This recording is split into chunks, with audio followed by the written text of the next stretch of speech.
এক মুসলমান শিক্ষকের হাত ধরে পালিয়েছে হিন্দু ছাত্রীর মা।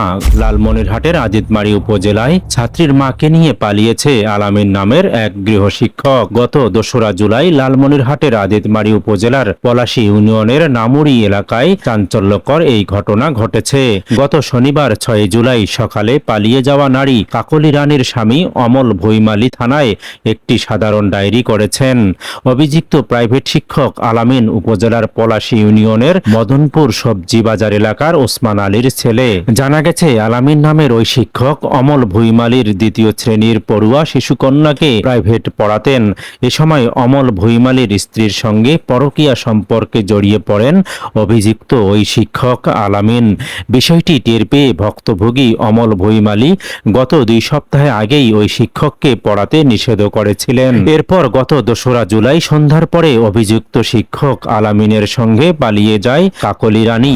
হিন্দু নারীকে নিয়ে মুসলমানের ছেলে নিরুদ্দেশ হয়ে যাওয়ায় উক্ত ঘটনায় এলাকায় বেশ চাঞ্চল্যের সৃষ্টি হয়েছে। ভুক্তভোগী অমল ভুইমালী বলেছেন, আমার স্ত্রীকে নিয়ে প্রাইভেট শিক্ষক পালিয়েছে। আমি থানায় অভিযোগ দায়ের করেছি।